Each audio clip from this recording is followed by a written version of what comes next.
Vamos a activar la grabación, ya se me andaba olvidando. Entonces, pues bueno, en el nacimiento de una nación vimos ya cómo se articulan las imágenes con el montaje que llamamos invisible. Cuando nosotros juntamos dos imágenes y no se da cuenta el espectador de que están cortando entre plano y plano, que pasamos de abiertos a close-ups, de close-ups a inserts, etcétera, ¿no? Griffith hizo muy natural ese flujo, ¿no? Entonces, muchos cineastas van a empezar a copiar a David Griffith, ¿no? Y van a avanzar, ¿no?, en la narrativa audiovisual. Entonces, Griffith continúa haciendo cine, después del Nacimiento de una Nación, hace la película de Intolerancia. El Nacimiento de una Nación ya era muy importante porque además de ser una película con un lenguaje muy complejo, es una película donde el director refleja sus valores, sus creencias y su ideología, que básicamente era una ideología pues racista, abiertamente racista. En el Nacimiento de una Nación vemos cómo los héroes son del Ku Klux Klan, ¿no? Secta, ¿no? Que se dedicaba a entre otras cosas, a hostigar y hasta asesinar gente de color en Estados Unidos. Y ahí los retrata como héroes. Imagínense que ya de 1914 le dicen racista a Griffith por esa película. Y entonces Griffith contesta diciendo, no, no, no, es que son intolerantes ante mi arte, ¿no? Y hace toda una película de 2 horas y 40 y tantos minutos sobre la intolerancia y la titula de esta manera, Intolerancia, ¿no? Aquí les pongo algunas escenas del tráiler, ¿no?, de esta película.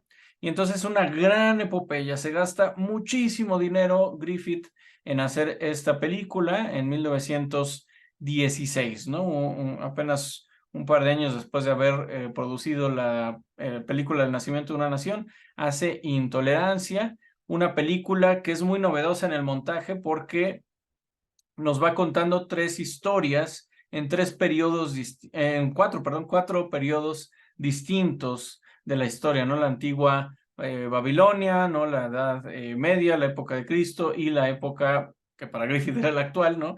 Principios del siglo XX, con una huelga de obreros, ¿no? Entonces, es una obra bastante compleja y suelta todos los trucos que tiene, montaje paralelo, ¿no? La película avanza un poquito en una época, luego regresa a otra época y avanza esa narrativa y luego se mueve a otra y a otra. Hay clímax que suceden al mismo tiempo del metraje en las cuatro temporalidades diferentes, ¿no? Entonces, es una obra bastante compleja, Intolerancia, con una fotografía hermosa, con unos efectos visuales bastante buenos para la época. Y pues bueno, es una película, repito, de más de 2 horas de duración, ¿no? Casi 3 horas, al menos en el corte que llegó a cines, y todavía estamos hablando de cine mudo, ¿no? De cine silente.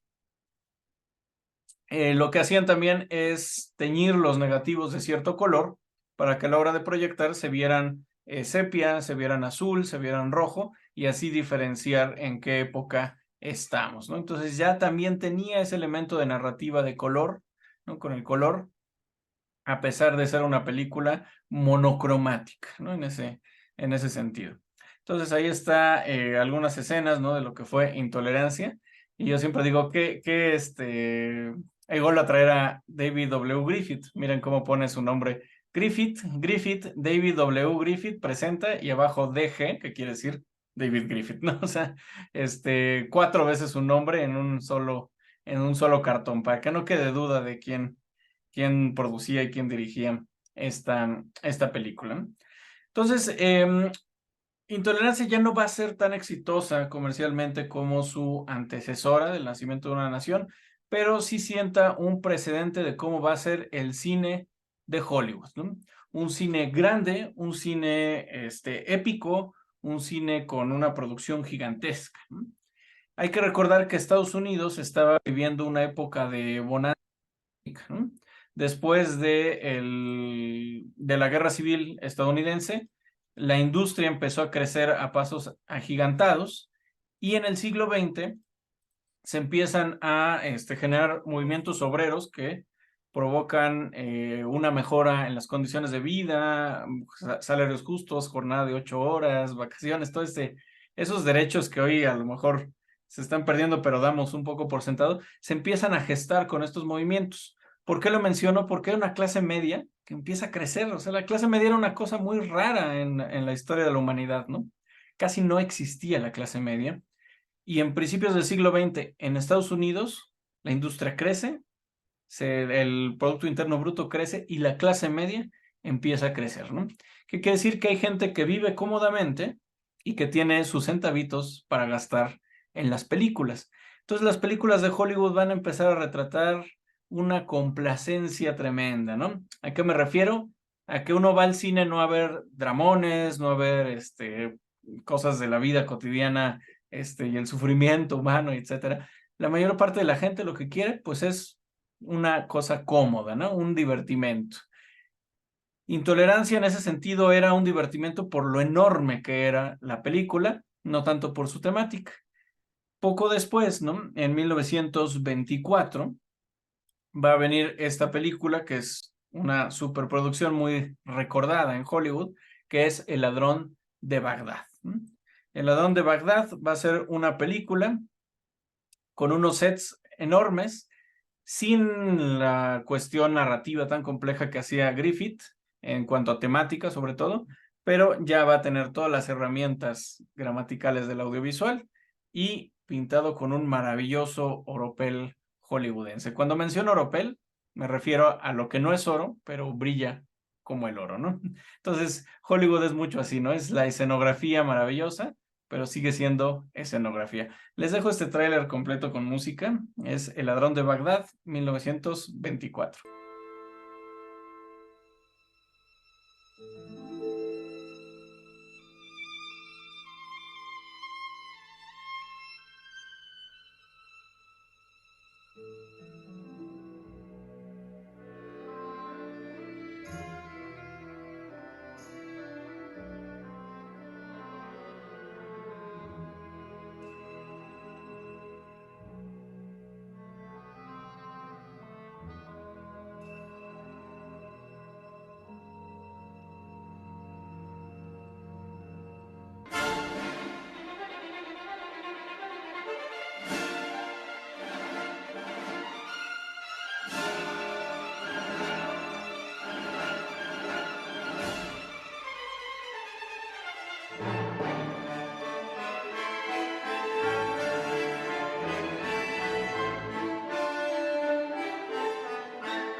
Bueno, pues el tráiler de El ladrón de Bagdad. La película ya prescribieron sus derechos de autor, entonces, su copyright más bien. Entonces está completa en YouTube sin ninguna restricción, por si la gustan ver, es muy entretenida, ¿no? Es absolutamente fantástica, ¿no? En ese sentido.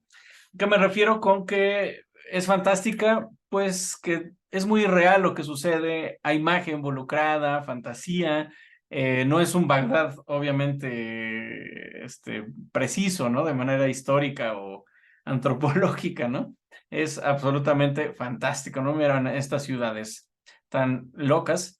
Esto se hacía con trucos, ¿no? En vez de construir los grandes sets, como vimos en Intolerancia de Griffith, lo que hacían aquí era poner trucos como perspectivas forzadas. Aquí, por ejemplo, ponían la cámara y hacían una maqueta pequeñita y esa maqueta la ponían más cerca de la cámara. Entonces, los árboles aquí, las columnas y todos los edificios del fondo son una maqueta más cerca de la cámara y esto de aquí es set, ¿no? Es un set de grabación, ¿no? Donde está la barda y están los personajes caminando.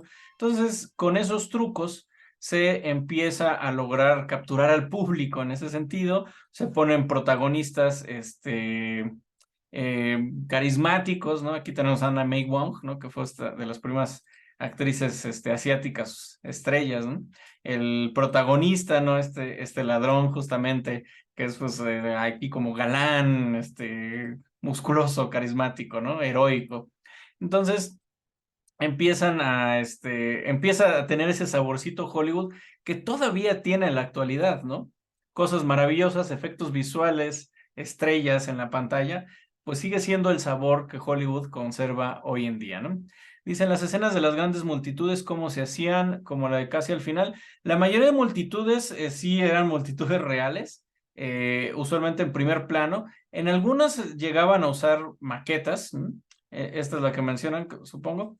En algunas sí llegaban a usar maquetas. Aquí estaría interesante ver si las que están aquí subidas en el fondo son maquetas, pero a mí me parecería que sí son personas reales, ¿no? Las que están aquí en los balcones. Lo típico es que se buscara, pues, el truco, ¿no? Hay un documental muy bueno sobre Emilio Ruiz del Río, que era una persona que se dedicaba a hacer estos trucos de perspectiva forzada. Aquí si quieren les dejo el nombre. Se llama El último truco, el documental. El último truco sobre Emilio Ruiz del Río. Él se dedicaba a hacer este tipo de trucos de perspectiva forzada y hacía a veces muñequitos pequeños, ¿no? Y los movía con algún mecanismo automático para que parecieran multitudes gigantescas, ¿no? Y funcionaba muy bien el truco porque la iluminación era totalmente realista, ¿no? Entonces, de hecho aquí se ven algunas partes donde se divide la maqueta. Miren, por ejemplo, aquí donde estoy pasando el mouse, se ve una línea recta y ahí es la división, ¿no? Entre el foro real al fondo y la maqueta en primer plano. Entonces aquí no hay un interés en que sea Bagdad realista, ¿no? Hay un interés en que se vea fantástico, en que se vea, no sé, no me recuerda a la última de Thor, ¿no? Cuando sale el Olimpo contra los dioses, o sea, es absolutamente dorado y llamativo el lugar, ¿no? La alfombra mágica, ¿no? O sea, imagínense, el cine tenía muy poco tiempo de existir y pronto vas a la pantalla, bueno, vas al cine y ves en la pantalla enorme aquí unas personas volando en una alfombra mágica, debe haber sido maravilloso la incredulidad, ¿no? Ahora decimos, pues, todo es efecto computadora, ¿no? Ya no tenemos esa posición naive de espectadores, ya sabemos en cierto modo que es un truco. Pero cuando no sabes que todo el truco se hace con computadora, ese misterio persiste, ¿no? Es como un truco de magia, ¿no? Lo divertido es no saber cómo lo hizo el mago, ¿no? Y ahora pues ya no hay modo de volver atrás, ¿no? Ya sabemos cómo se hacen la mayoría de los trucos, ¿no? Entonces, bueno, esto es lo que está sucediendo en Hollywood. En Hollywood hay dinero y hay público que quiere desconectarse. Muchas veces le llaman cine de escapismo. ¿Por qué de escapismo? Porque te escapas de tu realidad, ¿no? Entonces, en Europa es otra situación. En Europa, ¿qué sucede a principios de siglo? En la mayoría de los países europeos, la Primera Guerra Mundial, ¿no? Tanto aquellos que la tuvieran en su propio territorio, como el caso de Francia, Alemania, Rusia, Italia, Turquía, etcétera, como los países que pues la sufrieron de manera colateral, como Inglaterra, pues tuvieron muchos muertos, tuvieron mucha destrucción y no están en su población en una posición tan complaciente como en Estados Unidos, que Estados Unidos entró al final a la guerra ya nada más a cobrar los beneficios y no, por su geografía, está lejos, pues no tuvo todo este daño de la Primera Guerra Mundial. Y en Europa además tienen un sentido mucho más intelectual, digámoslo así, sobre el cine. En Francia es el primer país que se empieza a pensar seriamente que el cine no es solo un invento más, como decían los hermanos Lumière, ¿no? no es solo un aparatito técnico como los ótropos o el praxinoscopio, ¿no? Empiezan a verlo ya como un arte. Y en Francia, las revistas de divulgación, en Francia, donde es este centro de gravedad del arte en los años 20, sobre todo, si han visto Medianoche en París, es muy padre ver, ¿no? Cómo es un centro donde se concentran los artistas, y en publicaciones ya empiezan a mencionar que el cine es un arte y que el arte reside además en el montage, así se llamaba en francés la palabra, que en español es montaje, en el hecho de pegar los cachitos de filme juntos y qué te dice cada uno de esos cachitos. Hay un director que es de origen sueco, pero se mueve a Francia para hacer una de sus obras más famosas. Juana de Arco, de Carl Theodor Dreyer. Es una película con uno de los close-ups más impresionantes. Entonces, aquí les voy a poner este tráiler, que tiene una música un poco moderna.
Entonces, como era una película extraña, ¿no? Y el tráiler le hace honor a esa extrañeza.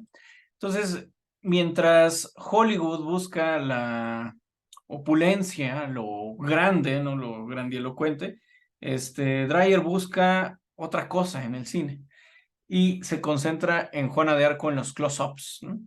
Entonces, trata de hacer la escenografía, al contrario del Ladrón de Bagdad, trata de hacer la escenografía lo más simple posible, lo más minimalista, y casi toda la película trata sobre el juicio de Juana de Arco que le hace la iglesia a esta mujer que fue líder de las tropas francesas en la Guerra de los 100 Años, y pues le hacen un juicio, la acusan de brujería, y viene todo este drama y este martiriologio de Juana de Arco, que pues sufre, ¿no? El interrogatorio, sufre la condena, ¿no? Ya no les spoilereo, pero quien sepa cómo terminó este caso, pues ya sabrá a qué me refiero, ¿no?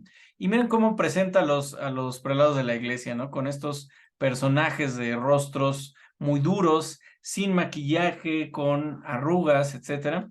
Y a Juana de Arco, pues la presenta igualmente sin maquillaje, sin un vestuario llamativo, ¿no? La presenta pues muy natural en ese sentido, ¿no? Los llantos, las lágrimas que suelta Juana en el juicio son dolorosos de ver, ¿no? Entonces, algo tan simple como el rostro humano, Dreyer lo exalta muchísimo, ¿no? Se siguen considerando los mejores close-ups de la historia. Miren, por ejemplo, esta máquina de tortura. En la película no es morbosa en ese sentido, nunca nos muestra realmente de manera literal la tortura, pero con solo ver esta maquinita, y el rostro de Juana, ya sabemos qué va a suceder, ¿no? O sea, mantiene esa tensión con solo esos picos ahí girando, ¿no? Esas imágenes ya son lo suficientemente fuertes, ¿no? Que la máquina y saber qué es lo que va a suceder, ¿no? Si no firma los papeles, si no firma su confesión este personaje.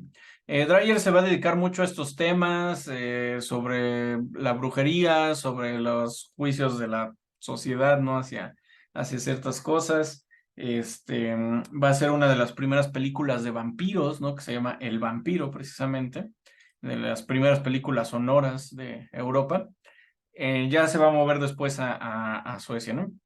Entonces, como verán, es una visión muy diferente a lo hollywoodense, que estaba en las épicas y en el melodrama, ¿no? En historias románticas, embarazos no deseados, romances que se rompen, cosas de ese estilo es de lo que tiene sed Estados Unidos y por tanto Hollywood. Y en Europa, pues se dan otras vanguardias diferentes, ¿no? En el caso de Alemania también encontramos algo muy peculiar, porque Alemania pues es el gran perdedor de la Primera Guerra Mundial, ¿no? Entonces, ¿qué va a suceder con Alemania? Que va a tener muy poco dinero y su población va a estar muy traumatizada, ¿no? Porque hay una crisis económica, porque hay una crisis de identidad nacional y todo esto pues lleva eventualmente a la subida del nazismo, ¿no? Del movimiento nazi. Pero como van a hacer cines si hay poco dinero, tienen que ahorrar lo más posible, ¿no? Y como dice el dicho, la necesidad es la madre de la creatividad. Entonces, a través de esta búsqueda técnica del ahorro, van a llegar a una cualidad estética, ¿no? ¿Qué es caro en el cine? La iluminación. La iluminación es muy cara, las lámparas son caras, la cuenta de luz, de electricidad es muy cara. Entonces, podemos ahorrar quitando luces. Solo que si yo dejo una sola luz, ¿qué pasa? Que tenemos sombras, ¿no? Y ese contraste entre luz y sombras es muy conveniente porque empiezan a contar historias tétricas, historias de vampiros, historias espeluznantes, que son muy propias para ese clima que se vivía después de la Segunda Guerra Mundial, ¿no? Ese clima de inflación, de poca esperanza, de muerte, ¿no? ¿Y qué otra cosa es cara? Los escenarios, las escenografías son muy costosas, ¿no? Entonces, lo que hacen es, bueno, la escenografía lo más plana posible y con pintura empezamos a llenar esas luces y sombras que no podemos tener de un volumen real. Les voy a poner un video que resume lo que fue el expresionismo alemán. Esta nueva vanguardia estética que viene su nombre de la pintura, pero llega al cine específicamente de Alemania. Vamos a verlo. Seres de la noche, lugares extraños, mundos alucinantes, miedos más próximos de lo que pensamos. Hoy nos adentraremos en una de las corrientes cinematográficas más fascinantes e influyentes, el expresionismo alemán.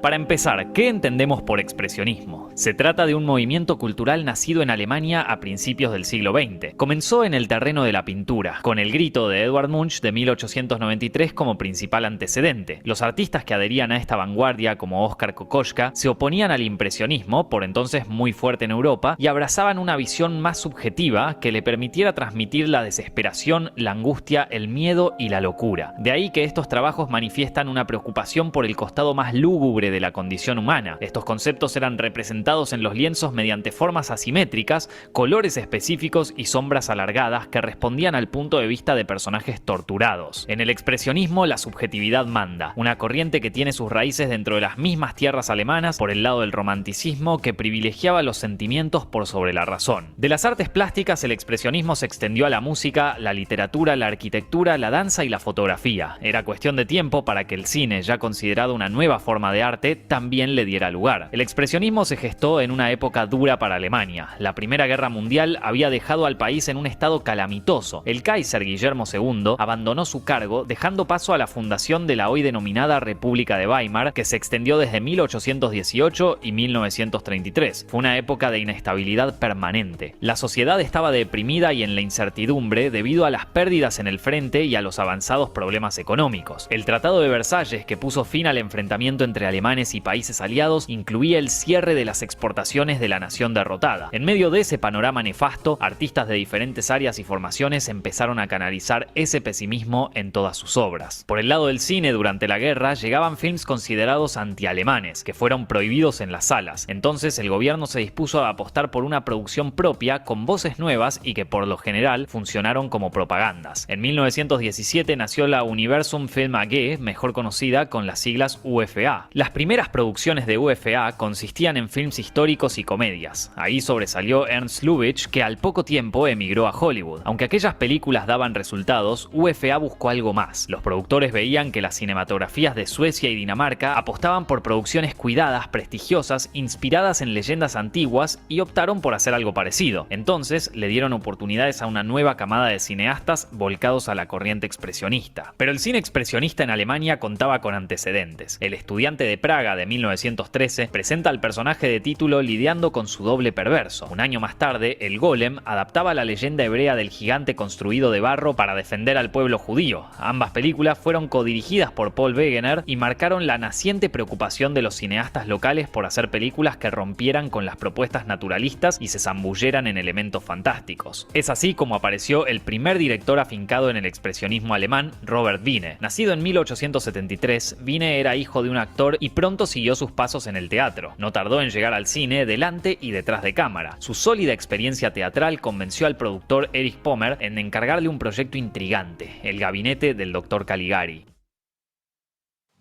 La historia del perverso Caligari y Césare, su ayudante sonámbulo y autor de crímenes, estaba inspirada en un hecho policial sucedido en Hamburgo. La idea de los guionistas Hans Janowitz y Karl Mayer era plasmar una metáfora de las atrocidades cometidas por el Estado alemán durante la guerra. Janowitz en especial estaba muy resentido con las autoridades de su patria, ya que había tenido que combatir. Aunque la crítica política del guión nunca se perdió, la incorporación de Wiene al proyecto convirtió al film en algo más arriesgado estética y temáticamente. Para empezar, Wiene añadió a la historia un prólogo y un epílogo en el que se da a entender que todo fue el sueño del protagonista, internado en un hospital psiquiátrico. El director reforzó sus ideas a través de la puesta en escena realizada dentro de un estudio. Los decorados presentan calles y edificios torcidos, irreales, pesadillescos, en sintonía con el carácter de la historia. Los responsables de construirlos fueron Walter Riemann, Hermann Warm y Walter Röhring, integrantes de la revista berlinesa Der Sturm, fundamental para la difusión del arte expresionista. Tan poderoso sigue siendo el trabajo de los diseñadores que por lo general se les atribuye el mayor logro de la película. Otra virtud era la iluminación, mejor dicho, la no iluminación, o la iluminación anticonvencional. Las luces y sombras fueron pintadas a mano, un detalle acorde con la búsqueda creativa de Wiene y los suyos, aunque también se debió a la escasez de personal eléctrico en el set. Estrenada en 1919, El gabinete del Dr. Caligari se convirtió en la primera película expresionista alemana. Aunque algunos sectores la criticaron por su estilo teatral y muy anclado en la plástica, los toques que Wiene le añadió a la película sobrepasaron las expectativas. La película fue un éxito entre todo el público y también marcó la reapertura del cine alemán al mercado extranjero. La obra posterior de Wiene no estuvo a la altura de Caligari, pero su aporte al expresionismo alemán y al cine en general nunca pierde importancia. Si hubo otros directores que además de enriquecer aquel movimiento alcanzaron por sí mismos el estatus de eminencias, ellos fueron Friedrich Wilhelm Murnau y Fritz Lang. Murnau tuvo inquietudes artísticas desde joven. Al terminar la universidad se unió a la compañía de teatro del prestigioso Max Reinhardt y gracias a él comenzó su carrera en los escenarios y en el cine. Su ópera prima fue Der Knabe in Blau de 1919, pero no llamó la atención hasta su octavo film, el thriller Schloss Vogelöd. Allí daba muestras de su talento para generar atmósferas de oscura densidad. Murnau estaba destinado a inscribirse en el expresionismo.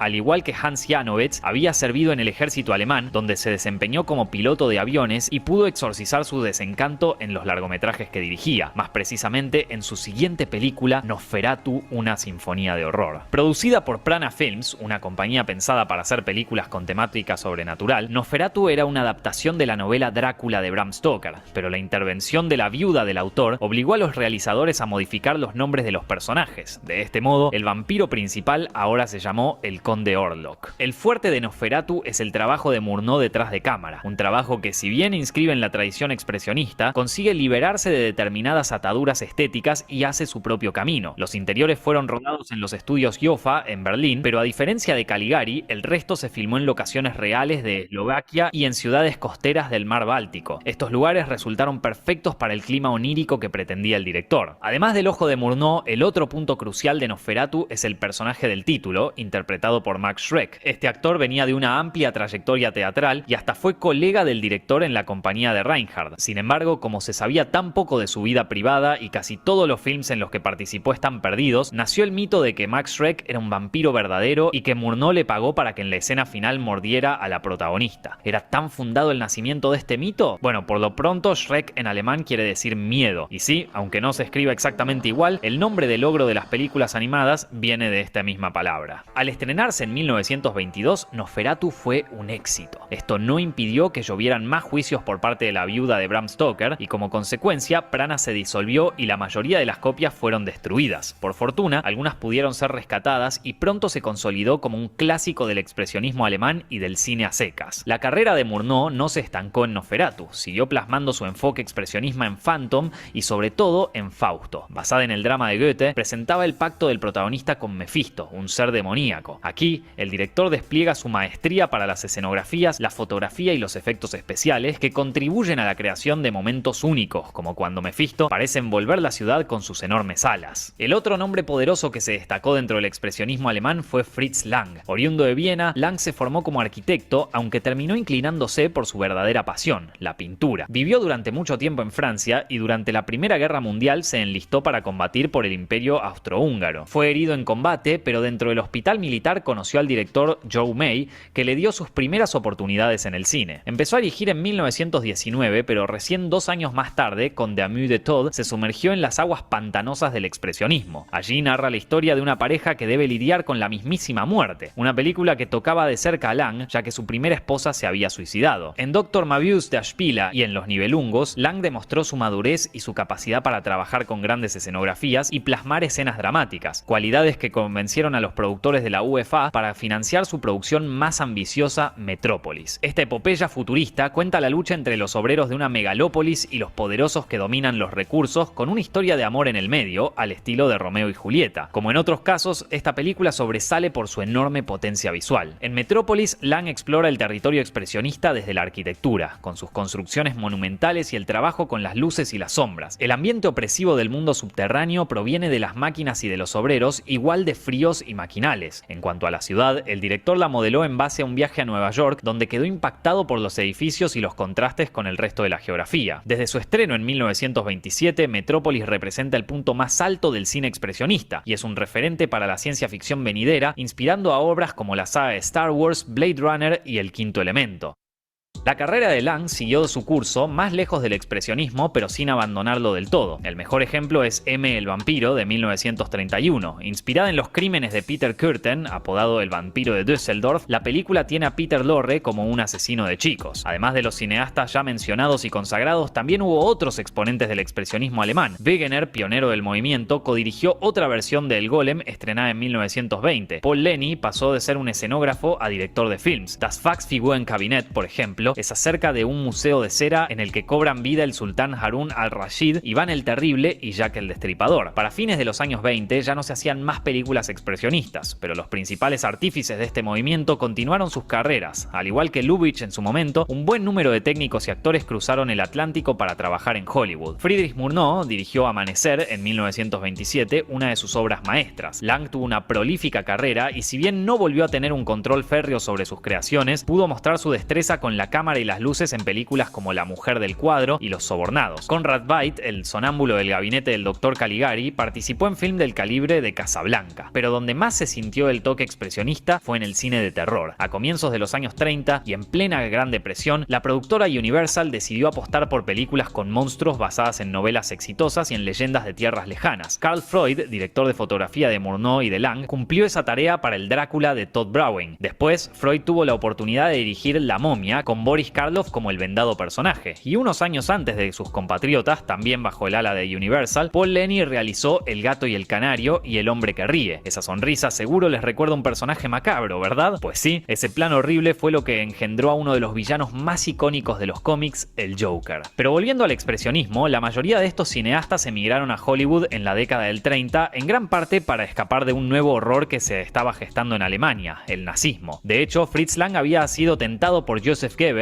ministro de propaganda nazi, para hacerse cargo de la UFA, pero al no comulgar con esta ideología, Lang huyó primero a Francia y después a los Estados Unidos. Atrás dejaba una obra emblemática y a Thea von Harbou, su ex esposa y co-guionista, que sí simpatizaba con Adolf Hitler.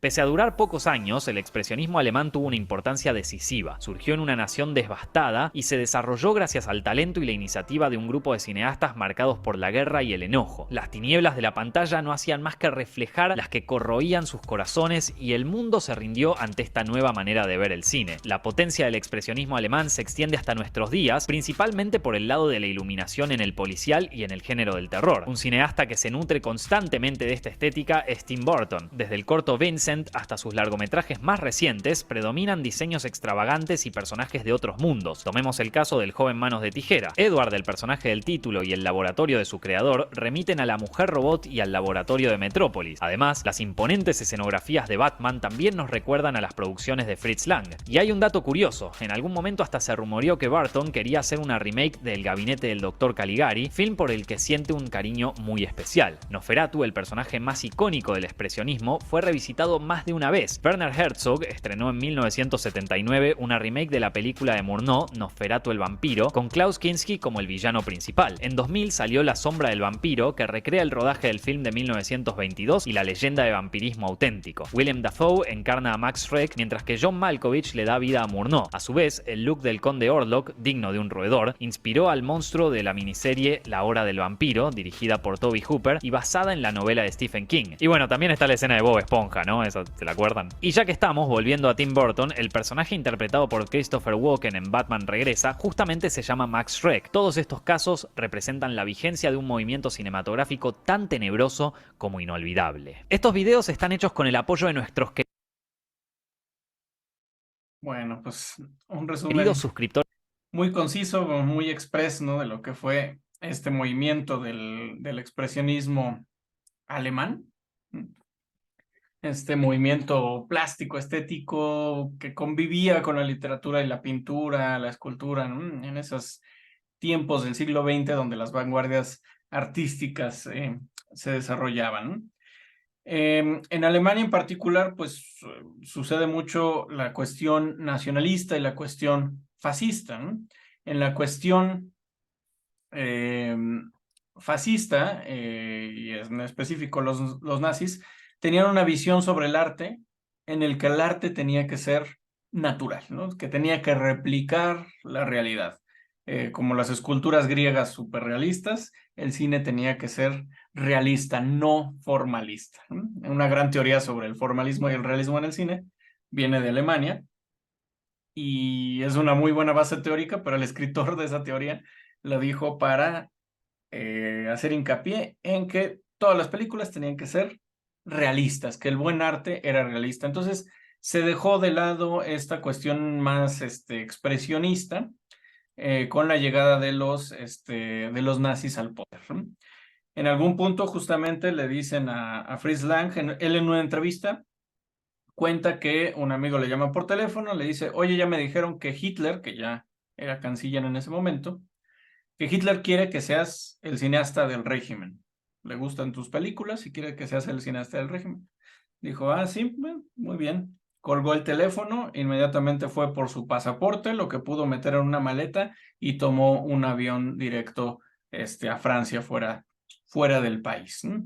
Y dejó a su esposa, no le dijo que se iba, porque su esposa justamente apoyaba a los nazis. De hecho, se pelearon mucho por el final de Metrópolis.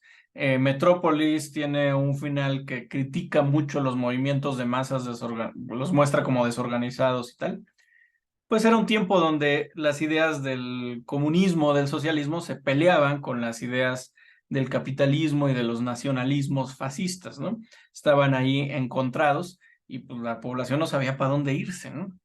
En Metrópolis lo que plantea es que no, que la revolución armada está mal, acaba mal, entonces es mejor simplemente una mediación entre los millonarios y los obreros, ¿no?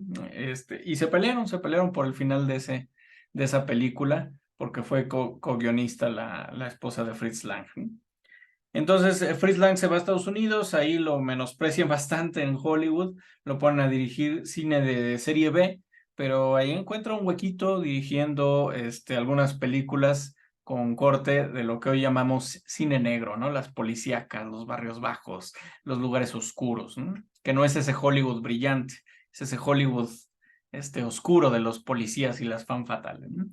Entonces, Fritz Lang, Otto Preminger, Murnau llegan a Hollywood y también ponen la influencia del expresionismo alemán en el cine negro y en los policíacos de Hollywood.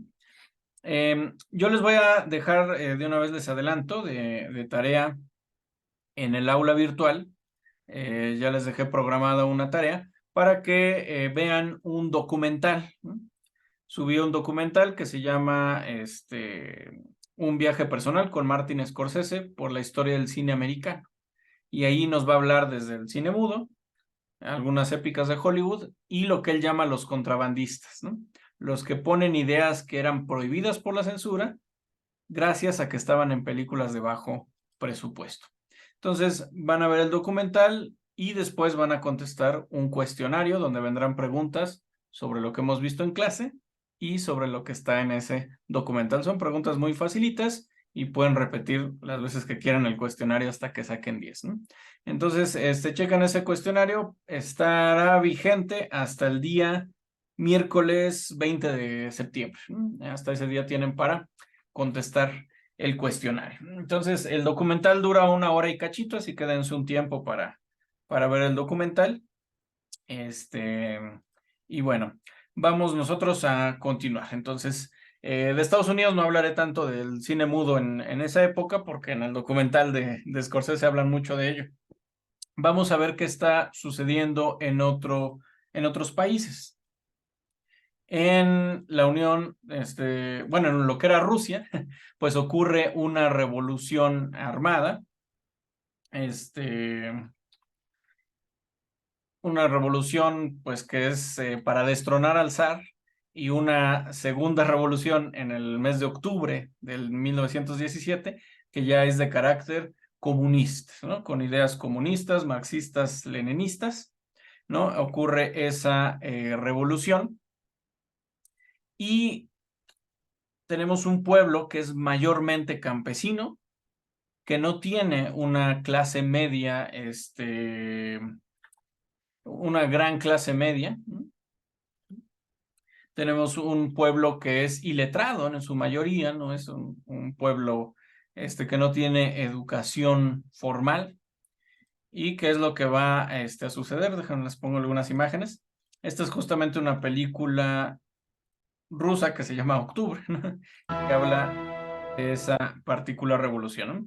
Entonces, ¿qué dice Lenin sobre el cine, ¿no? Lenin, el líder de la revolución bolchevique, ¿qué nos va a decir sobre el cine? Que de todas las artes que existen, la más importante para la revolución es el cine. ¿Por qué? Porque el cine permite que la gente que no sabe leer, que no sabe escribir, que no tiene entendimiento de conceptos complejos, nos permite que esa gente sea instruida, ¿no? O en este caso, ideologizada, ¿no? Entonces, el cine les va a funcionar para distribuir el mensaje del comunismo. Aquí está una recreación, es un actor que sale de Lenin. Muchas veces lo he visto como si fuera el Lenin real, pero no, es una película que se llama Octubre, ¿no? De Sergei Eisenstein. Entonces, en esta película nos retratan los eventos de la revolución bolchevique que ocurre en octubre y destronan al gobierno provisional de la ciudad de San Petersburgo, ¿no? Entonces, este nuevo arte, ¿no? Les funciona muy bien, como les decía, porque permite que el pueblo, ¿no? Que era analfabeto, que era ajeno a estas ideas políticas, o era poco politizado, digámoslo así, pues adquiera las ideas del comunismo, ¿no? Tiene unas escenas ahí grandiosas en que sale el pueblo armado y toma por asalto el palacio del Palacio de Invierno de los zares y demás, ¿no? Ahí están entrando, ¿no? Haciendo la revolución. Entonces, fíjense cómo esta película, que es de Eisenstein, no tiene ese espíritu teatral, narrativo que tiene el cine europeo del resto de Europa o el cine americano con este sentido grandilocuente, pero con historias complacientes. Aquí no hay un solo protagonista. El pueblo es el protagonista.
Notarán que aquí las imágenes están compuestas de un modo en que de hecho te das cuenta que estás viendo una película. Tiene cortes bruscos, a lo mejor hoy son normales en las películas de acción, pero en ese tiempo no lo era, ¿no? Entonces saltar de pronto de la multitud al soldado arriba de la puerta, a la persona con el gorrito, ¿no? Que está gritando, vamos, vamos, ¿no?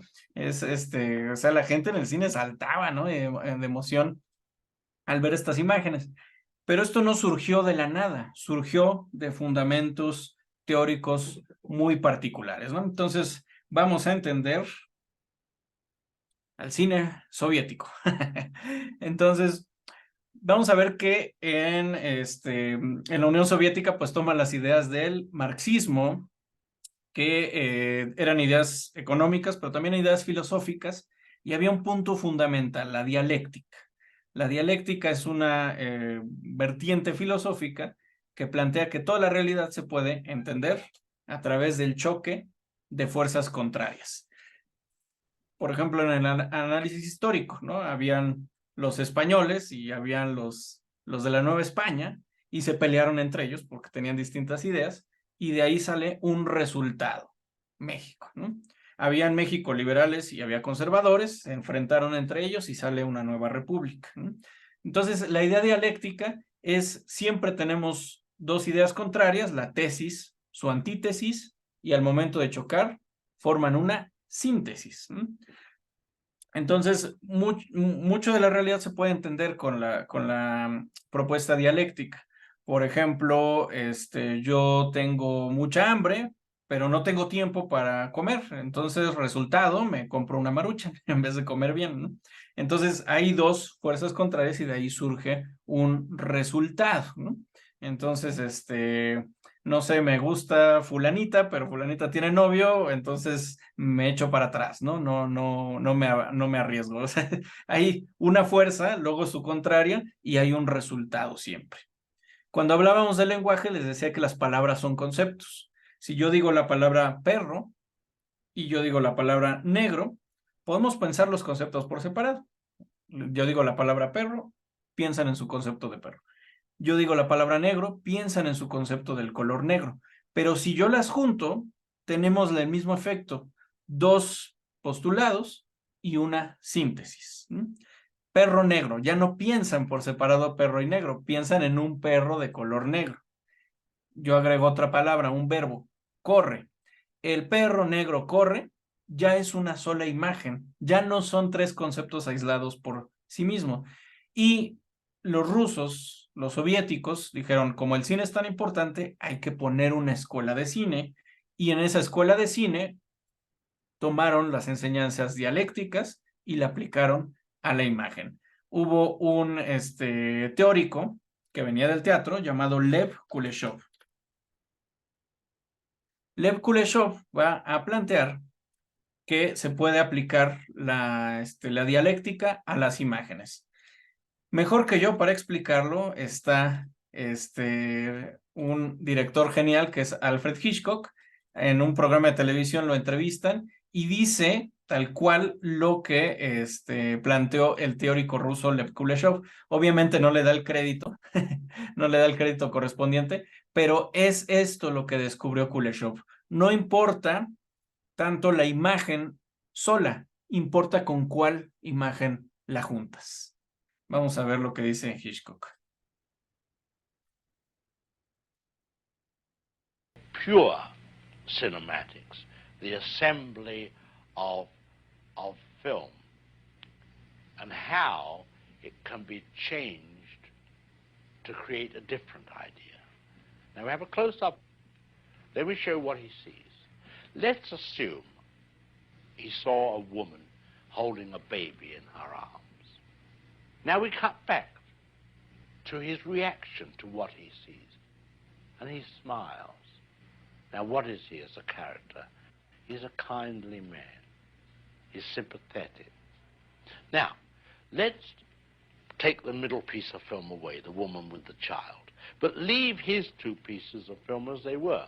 Now we'll put in a piece of film of a girl in a bikini. He looks, girl in a bikini, he smiles. What is he now? The dirty old man. He's no longer the benign gentleman who loves babies.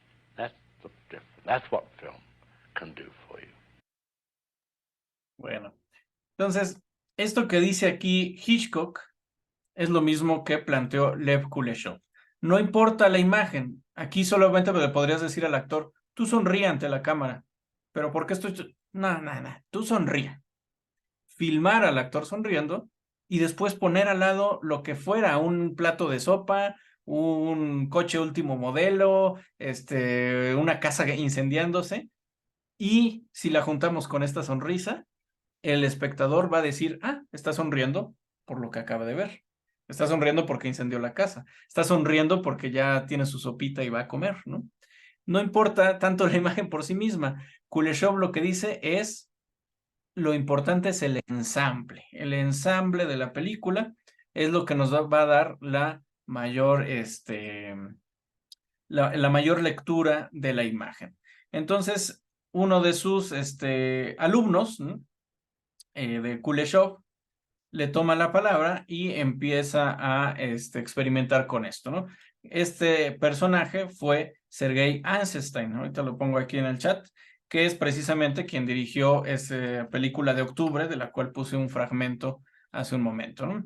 Después de dirigir Octubre, pues quedan muy contentos con él, dirige otra película que es La Huelga, y finalmente dirige bueno, no finalmente, sino después de La Huelga y Octubre, dirige El acorazado Potemkin. Esta película es su obra cúspide, su obra máxima. ¿De qué va El acorazado Potemkin? De una rebelión que hay en un barco de guerra antes de la Revolución Rusa. Es una película de época. Está ambientada en 1905, donde hubo un intento de revolución que fracasó en Rusia. Entonces, aquí están estos marineros en el barco de guerra y lo usa Eisenstein para retratar las clases sociales. Los marineros son la clase baja, el capitán, los oficiales, son la clase alta. ¿Qué pasa con las clases bajas? Están aquí quejando, ¿no? Están haciendo están haciendo barullo. ¿Por qué? Porque les están dando una carne horrible para que coman. Llega el médico del barco, observa la carne ¿no? Y dice, a ver, ¿qué pasa aquí? Un ojo. Y esa carne es la que le quieren dar de comer a la tripulación. Einstein dice, no voy a poner un solo protagonista en mi historia. Los protagonistas son todos, son los grupos, es la masa.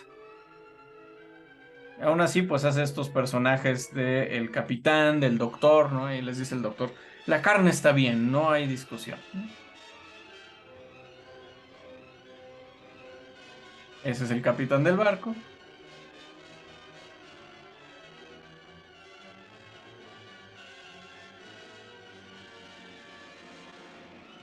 Qué mirada les echa, ¿no? Entonces, pues tienen que resignarse los marineros a comer esta carne que el cocinero apenas puede partir con un hacha. Y entonces Einstein empieza a hacer un montaje en donde nos muestra la vida adentro del barco. Fíjense cómo es esta escena.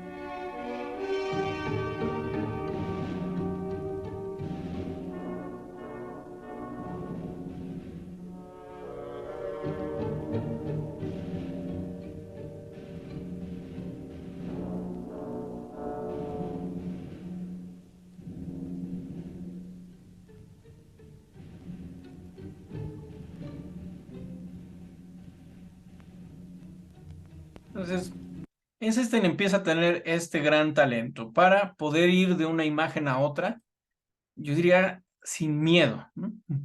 ¿Por qué? Porque estábamos en la cocina, ¿no? Estábamos viendo cómo cortaba la carne y se va de una carne a un cañón que está siendo limpiado. O sea, no tiene aparente relación entre sí. De pronto se va a esta pieza del barco que están limpiando. De pronto se van otra vez al cañón. Regresamos a la pieza anterior. O sea, no tiene esa continuidad que se buscaba en los albores del cine, ¿no? En los albores del cine dices, pues una narrativa tiene que ir en orden, ¿no? Primero todo un cachito, luego todo otro cachito, pero Einstein dice, no, puedo brincar yo de la imagen de esta pieza a otros marineros limpiando debajo, a otros en la cadena, a la sopa, ¿no? A la cuchara entrando en la sopa, o sea, se va a la sopa, de pronto se va a otro lado, incluso hace esta edición medio cubista. ¿Por qué le digo cubista? Porque son 3 ángulos distintos repetidos 3 veces. Esta donde están bajando las mesas. Miren, bajan una vez, bajan 2 veces, bajan 3 veces. O sea, es la misma acción repetida 3 veces desde 3 ángulos diferentes. Hoy en día no es poco común que en Hollywood usen eso en una escena de acción, ¿no? Va en cámara lenta, Vin Diesel brincando y una explosión atrás de él, y se ve desde un ángulo como brinca, y luego desde otro ángulo como brinca, y luego desde otro ángulo como brinca, ¿no? Y se repite 3 veces en cámara lenta, ¿no? Entonces, esas técnicas de montaje pues surgieron aquí con Sergei Eisenstein. También procuraba ser muy simbólico, ¿no? Como todo depende de qué imágenes juntes entre sí, tienes que buscar buenos signos visuales. Aquí unos marineros se intentan rebelar, son sometidos y deciden los oficiales del barco que van a ser fusilados los soldados, ¿no? Entonces a los soldados que van a fusilar los cubren con una manta para humillarlos, los ponen de espaldas y los cubren con una manta mientras van a ser fusilados. Aquí están los infantes de marina que pues tienen la dolorosa tarea de fusilar a sus compañeros. Atención. Plano, plano, plano. Fragmenta mucho Einstein, eso no era común en aquellos tiempos.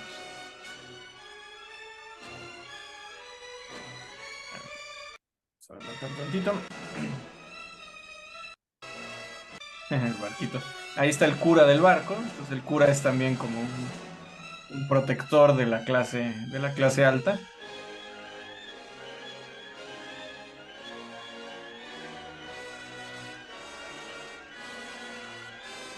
Y entonces la cruz resulta un símbolo, ¿no? Corte, corte, corte. Son rápidos los cortes, sobre todo en los momentos climáticos. Los marineros resignados a que van a matar a sus compañeros. Los oficiales expectativos. La religión imponiendo su mano de hierro. El oficial sediento de sangre acariciando su sable.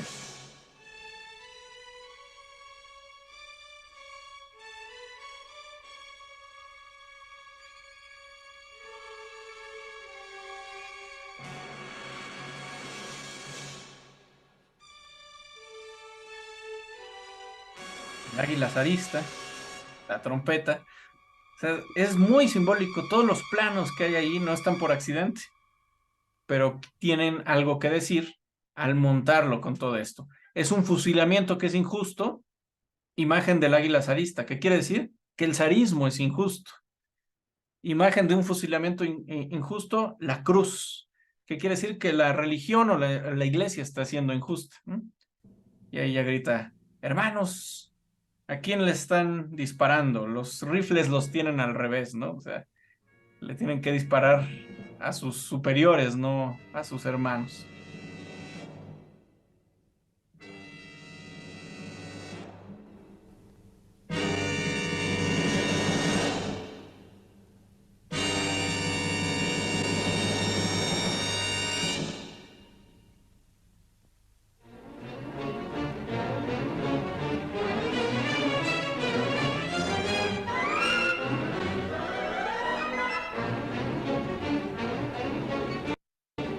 Pues surge la rebelión adentro del propio barco, ¿no? El barco es como un microuniverso donde hay clases sociales, hay injusticias y hay una revolución. Los marineros toman el barco, se hacen con el poder del barco y se van a unir a la revolución de 1905. Para todo esto van al puerto de Odessa. El puerto de Odessa está en Ucrania, hacia el Mar Negro. Ahorita pobre Odessa de estar en la guerra. Ha sido bombardeada y todo, ¿no? Entonces, el pueblo ayuda a los marineros, les empiezan a dar víveres para que vayan y se unan a la revolución. Todos están aquí muy felices despidiendo a los marineros que se van a ir a unir a la revolución. Clases sociales altas y bajas despiden a los marineros. Ahí está, dile adiós, ¿no? En la versión original la bandera estaba pintada de rojo a mano, esta banderita ondeando. ¿Y qué sucede cuando el barco se va y el pueblo está despidiéndolos? Llega la represión.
Fíjense que esta escena está montada también de una manera que parecería caótica, pero es que el evento es caótico.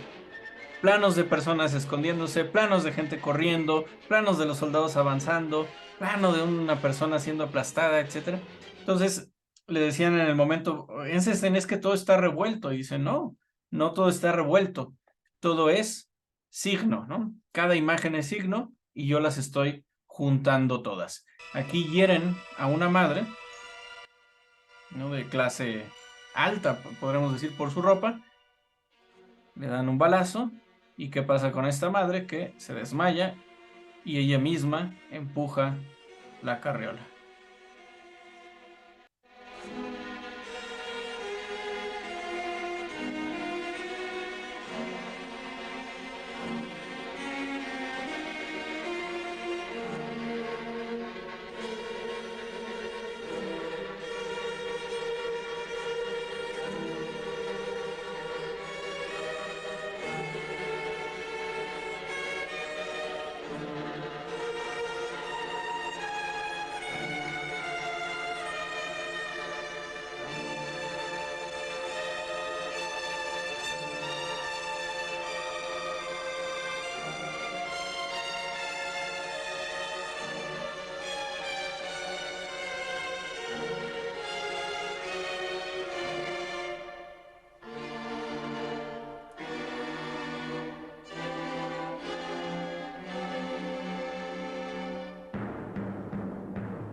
Y ahí termina la escena, ¿no? Entonces, es aventurero, ¿no? Se atrevió a editar de un modo que no se hacía en ese momento, ¿no? Fragmentando, ¿no? Aquí, por ejemplo, la carriola se va a caer y vemos otras cosas, ¿no? Además de la carriola, ¿no? De pronto cambiamos de, está a punto de caer a esto, y el espectador dice, ¿qué pasó? ¿Qué pasó con la carriola? Sigue el caos,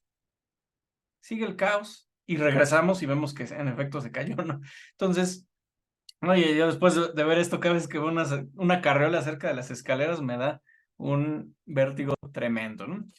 Entonces, Eisenstein logra plantear un nuevo tipo de montaje y Hollywood lo va a absorber, pero para sus fines, ¿no?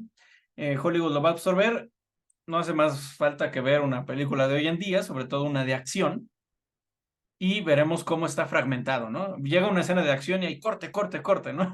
Para dar un solo caratazo hacen como 3 cortes. Entonces, eso viene del montaje soviético, ¿no? Para muestra, poco después, ¿no? Esta película es de 1927. Les voy a enseñar una película de Hollywood de 1935. Menos de 10 años después, la influencia del montaje soviético está aquí. Esta película ya es sonora y se llama El Motín del Bounty, basada en un caso real de una tripulación que se rebela contra los capitanes en un barco, ¿no? Contra los oficiales en un barco inglés, ¿no?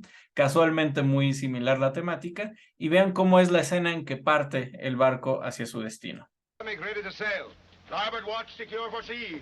Starboard watch shorten in cable. Stand by to go aloft.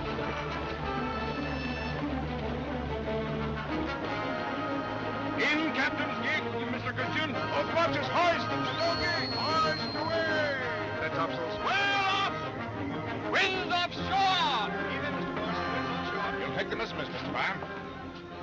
What's the matter? Afraid to go aloft? Why, it's child's play.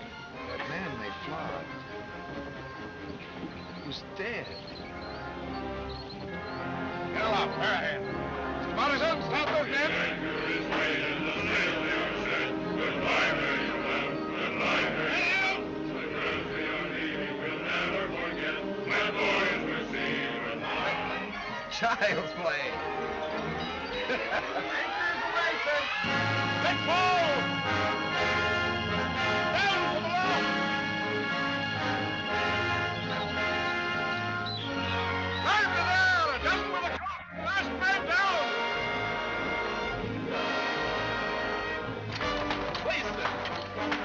Give Howard. Hayward. I'll take care of him. Keep home. Hoist away. With crosses, roars, and gallants, oils and gallants.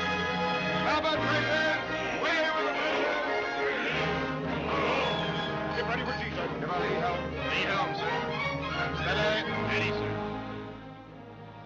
Entonces, bueno, es muy evidente que hay una influencia en el estilo de montaje, a pesar de que aquí ya tenemos sonido, ¿no? Esto de irnos de los rostros, ¿no? A las acciones rápido, y este rostro viendo hacia arriba. Al actor podrían haberle dicho, a ver, tú voltea para allá y estar en un foro, y luego poner las imágenes de los hombres en las velas, en días distintos, en semanas distintas si quieren, pero por yuxtaposición sucede la magia, ¿no? Entonces, bueno, ahí están las influencias del cine soviético en el Hollywood de aquellos tiempos. Y bueno, esta película me lleva a dejar el preámbulo para el próximo gran salto en la historia de los medios, ¿no? El gran salto va a ser la llegada del sonido, ¿no? Me dicen aquí en el chat, sentí la tensión, supongo que con la de las escaleras, ¿no? Sería interesante ver también la implementación del plano secuencia en el cine. Eso lo veremos en el siguiente semestre. Los que tengan la valentía de seguir conmigo, veremos los tipos de planos y veremos el plano secuencia, ¿no? Cómo logramos hacer la misma idea de lenguaje cinematográfico cuando no tenemos cortes, ¿no? ¿Cómo hacemos la gramática sin gramática, ¿no? Es como decir una palabra muy larga en el lenguaje escrito, ¿no? Entonces, fíjense cuánto hemos pasado, cuántas vanguardias, cuántas expresiones, cuánta evolución en el lenguaje narrativo de la imagen en movimiento, y ni siquiera teníamos sonido, ¿no? Ni color. O sea, teníamos todavía dos grandes elementos para sumar a la fórmula. Me preguntan dónde conseguí el gorrito, que está padre. El gorrito me lo compré una vez que fui a Europa. Es bastante chafita el gorrito, pero me lo compré en Ámsterdam y luego por internet conseguí la estrellita y se la puse al gorrito. Pero me parece que en la tienda donde compré la estrellita venden los gorros completos. Ahí si quieren su gorro para montar como soviético. Bueno, entonces vamos a ver que el sonido va a surgir casi desde que empieza el cine, pero no había un sistema lo suficientemente práctico para para poner el sonido en las películas, que estuviera bien sincronizado y que además fuera práctico y económico ponerlo en las salas de cine hasta 1929, ¿no? Que surge esta película del cantante de jazz de la Warner Brothers, y lanzan esta película que es prácticamente muda, pero hay unos momentos en los que los personajes hablan e incluso cantan. La película es muda, imagínense, están en el cine, no existe el cine sonoro, van a ver una película que es muda, avanza como ya conocen, y de pronto en una escena que está cantando, la gente empieza a aplaudir y escuchan los aplausos. Y entonces el cantante de jazz dice al público, todavía no han escuchado nada. Es decir, primer película sonora, primer frase, aún no han oído nada. Wait a minute. Wait a minute. You ain't heard nothing yet. Wait a minute, I tell you. You ain't heard nothing. You want to hear Toot Toot Tootsie? All right. Hold on. Lou, listen. Play Toot Toot Tootsie. 3 choruses, you understand? And the third chorus, I whistle. Now give it to him hard and heavy. Go right ahead.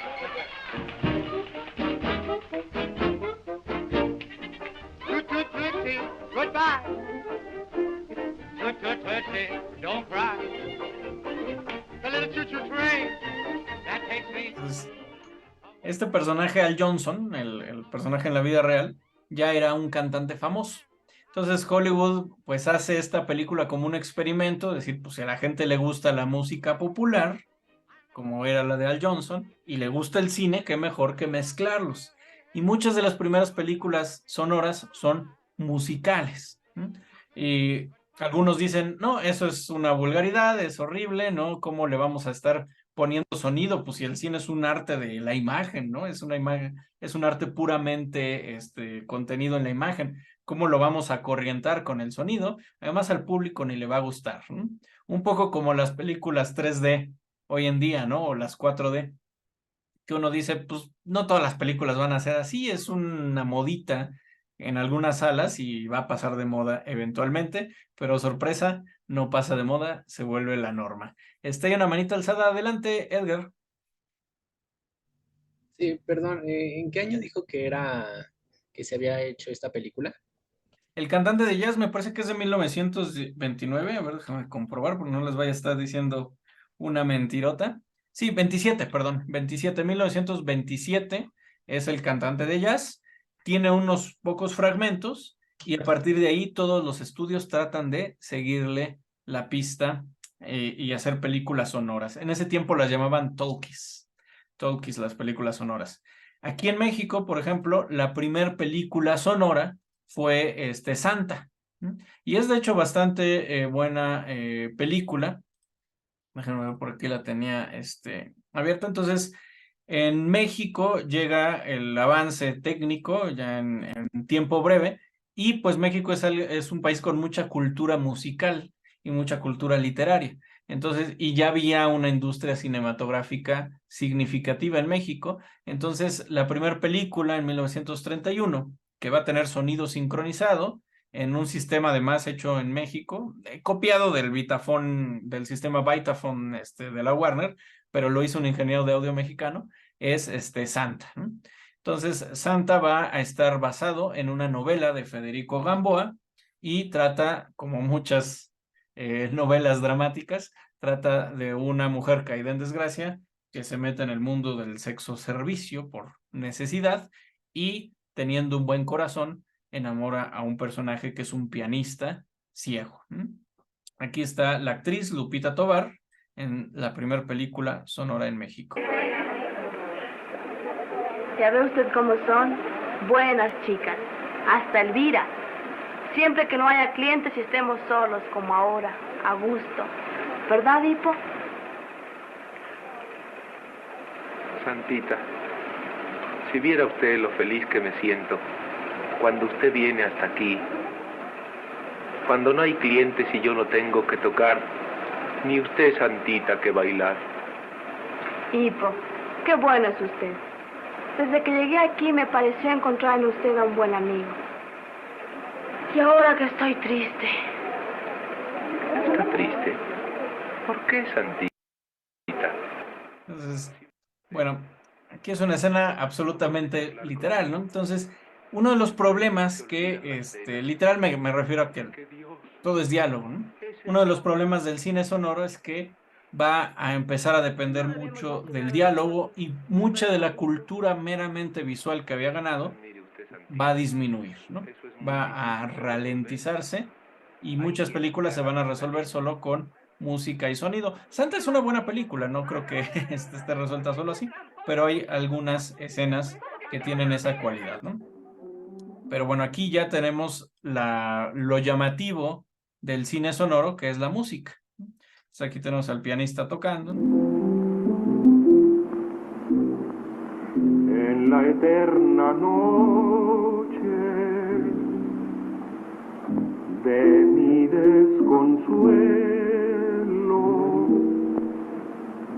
tú has sido la estrella que alumbra mi cielo. Y ahí la voz me parece que no era del actor, sino de Agustín Lara, ¿no? La del pianista. Y bueno, tenemos buen lenguaje. Aquí les voy a mostrar otra escena de un baile en la que Santa está, pues, de dama de compañía, digámoslo así, y está, pues, poniéndose celosa a alguien.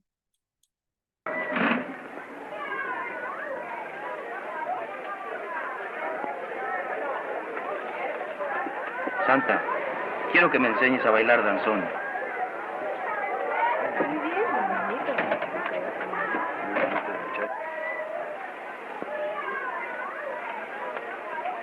Te pones muy junto, ¿sabes? En la primera parte hay que dar muchas vueltas, casi sin salirse del mismo lugar. Y en la segunda hay que quebrar la cintura.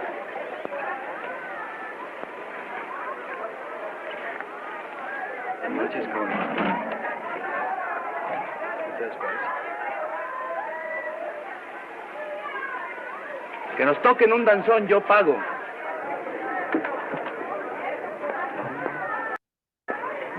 Ya vemos ahí el montaje, ¿no? ponen el close-up de la otra persona para saber que dices, ay, esta me está poniendo celosa, ¿no? Entonces este brinco entre planos y Santa pues viendo hacia el otro lado, volteando con el muchacho, así, tienes que bailar pegadito. Y obviamente la música regional, ¿no? Si esa es una película en México, pues no vas a poner música de jazz como la Warner, ¿no? Vas a poner danzones.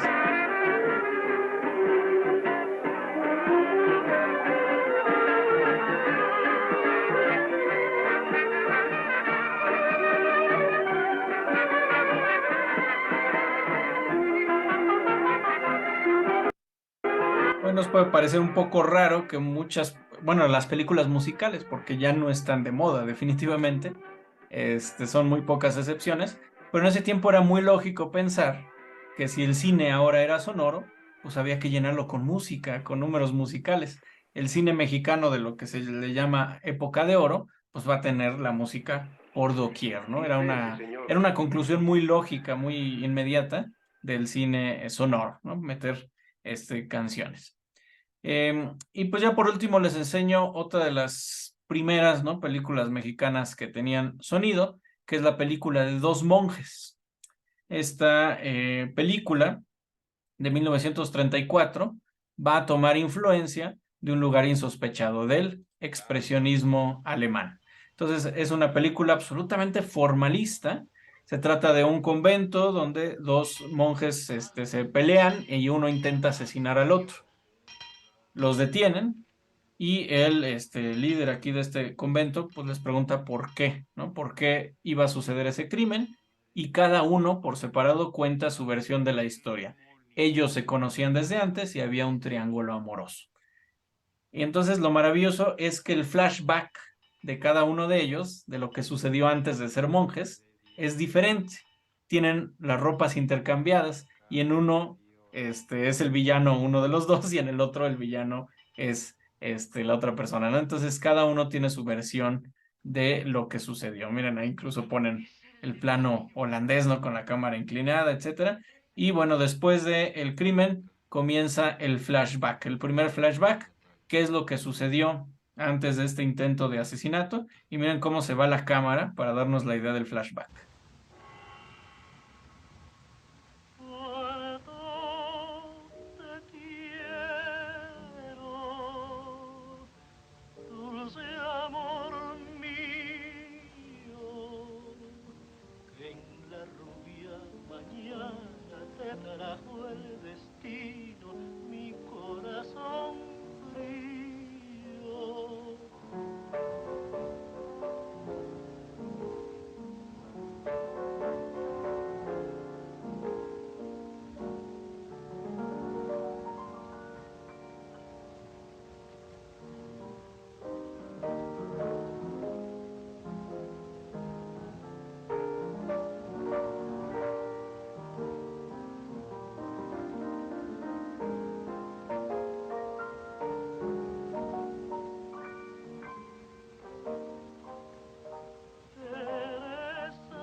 Ahí casi un personaje la cámara, ¿no? Vean cómo es la ventana, que está como chueca, los escenarios son exagerados. Entonces es producto del estilo expresionista. Y bueno, la película es bastante buena, está ahí en la página de internet de la Cineteca, de la Filmoteca de la UNAM, perdón. Si quieren verla completa, ahí está de manera gratuita, así impresionan a su ligue del día, ¿no? ¿Quieres ver una película de 1934? Jojojo. Y bueno, bastantes de estas películas que les he enseñado están en internet de fácil acceso porque ya prescribieron los derechos de autor por la época. Son películas que tienen varias de ellas ya más de 100 años, ¿no? Imagínense, o sea, el cantante de jazz ya va a cumplir los 100 años, ¿no? En 2027 cumpliría 100 años la primera película con sonido sincronizado, ¿no? y ya había toda una industria y un lenguaje cinematográfico. Bueno, la siguiente clase hablaremos un poco más de películas que se hicieron aquí en México, un poco los estilos, qué pasaba aquí en el país. Iremos a ver qué pasaba en Europa después de la Segunda Guerra Mundial, las vanguardias europeas como el neorrealismo o la nueva ola francesa, y así iremos avanzando poco a poco, hasta nuestra actualidad, hasta el cine de la posmodernidad. ¿Hasta aquí queda alguna duda, algún comentario, alguna inquietud, algo que agregar? No, profe. No, todo bien. Bien, profe. Muy bien. Bueno, pues también durante la clase, si hay preguntas, ya saben, pueden alzar la manita, poner la pregunta en el chat, etcétera, porque yo ahora sí que hablando de cine, me sigo como gorda en tobogán. Me voy de corrido y no me detengo. Y más que tenemos pues, poquito tiempo, trato de compactar la mayor información posible en poco tiempo, ¿no? Pero cualquier inquietud o pues a veces nos surge la comparación, la duda, etcétera, con cosas de la actualidad, por supuesto, lo pueden poner en el chat o alzar la mano. Bien, pues con eso terminamos por hoy, compañeros. Recuerden que ya está en el aula virtual la tarea, entonces tienen que ver de tarea el documental de Scorsese, 1 hora y cachito que dura, y contestar el cuestionario, ¿no? El cuestionario lo pueden contestar las veces, los intentos que quieran, hasta sacar 10, así que no hay excusa. Y pues cualquier cosa estamos por correo electrónico en contacto. Yo les deseo que tengan buen puente, buen fin de semana de puente y nos estamos viendo el jueves entrante. Que tengan buena tarde.